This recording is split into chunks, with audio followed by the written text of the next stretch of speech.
ज़रा सोचिए, अगर किसी इंसान के खोपड़ी में एक मोटा लोहे का रॉड आर पार हो जाए तो क्या वो ज़िंदा बच सकता है?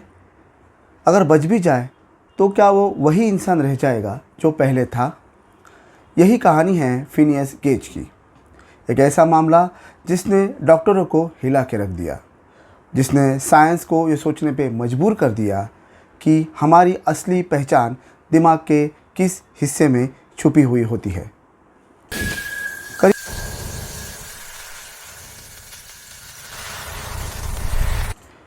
करीब 150 साल पहले अमेरिका में रेलवे लाइन बिछाने का काम ज़ोरों शोरों से चल रहा था और इस भारी भरकम और ख़तरनाक काम के लिए फिनियस गेज एक सुपरवाइज़र के तौर पे काम कर रहा था, यानी कि टीम लीडर। ये एक सीधा साधा, मिलनसार, अपने सीनियर्स के प्रति अच्छे बर्ताव वाला और टेक्निकली बहुत ही साउंड इंसान माना जाता था। उसका शरीर मजबूत था और वो काम में काफ़ी तेज़ था और टेक्निकली वो बहुत ही अच्छा था। अब सवाल ये उठा है कि एक ऐसा अच्छा, संतुलित और ज़िम्मेदार आदमी अचानक कैसे बदल गया। तो ये कहानी है उस दिन की जिस दिन एक चट्टान पर एक्सप्लोजन करने के लिए रास्ता साफ करने का काम चल रहा था। काम मुश्किल था, इसलिए टेक्निकली साउंड होने की वजह से सीनियर्स ने गेज को वहाँ भेजा। प्रक्रिया बिल्कुल ही आसान थी। चट्टान में छेद करो, उसमें बारूद भरो, ऊपर एक्सप्लोजन के लिए फ्यूज़ रखो और उसमें रेत भर के उसके बाद रॉड को कसकर एक्सप्लोजन करो।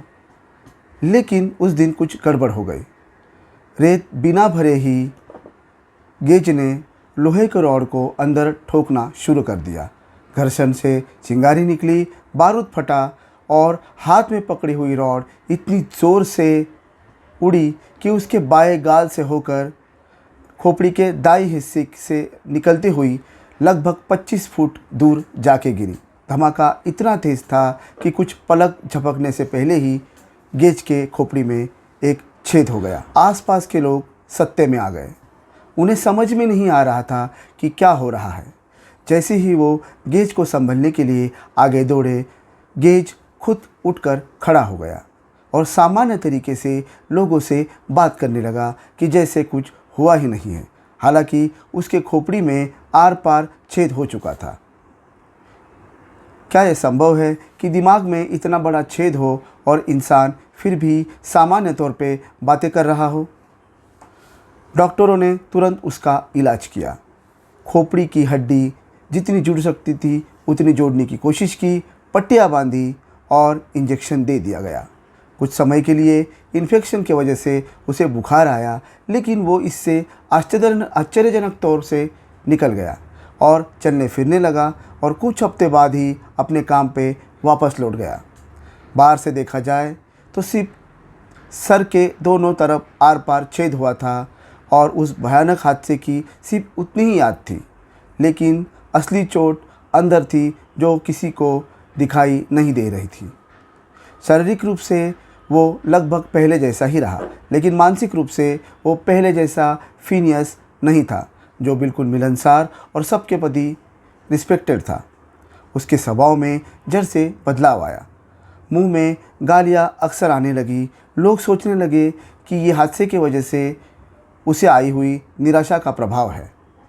लेकिन जो आदमी पहले अपने आसपास के लोगों की और अपने परिवार की फ़िक्र करता था, वो पूरी तरह से स्वार्थी और बदतमीज़ हो गया था।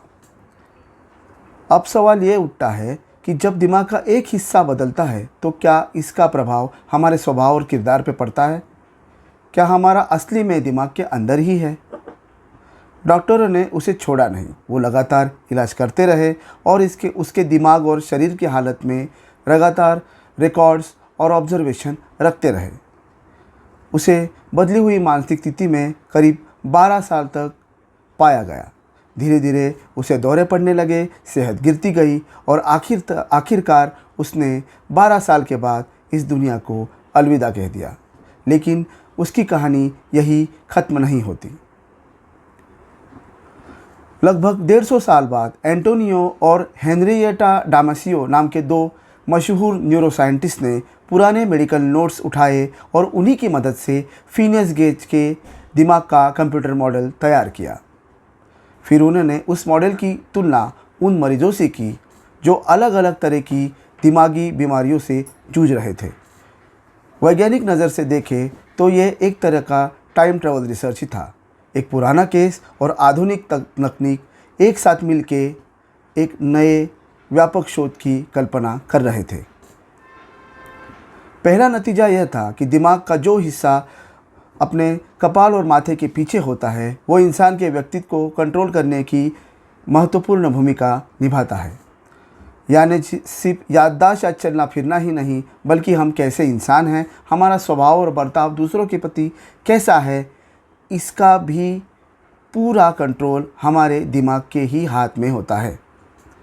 और दूसरा और सबसे ज़्यादा अहम नतीजा ये था कि इंसानी भावनाएं सिर्फ उसके स्वभाव से नहीं बनती, बल्कि उसके सही और गलत समझने की क्षमता और पूरी तरह से दूसरों के प्रति उसका व्यवहार, उसकी सभी की जड़ उसके दिमाग के अंदर उसके खास हिस्सों में ही होती है।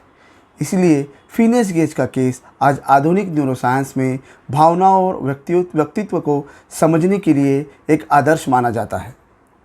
एक भयानक हादसा, एक लोहे का रॉड और 150 साल का टाइम ट्रैवल, और एक इंसान जो मरने के बाद भी आज आधुनिक साइंस की मदद कर रहा है।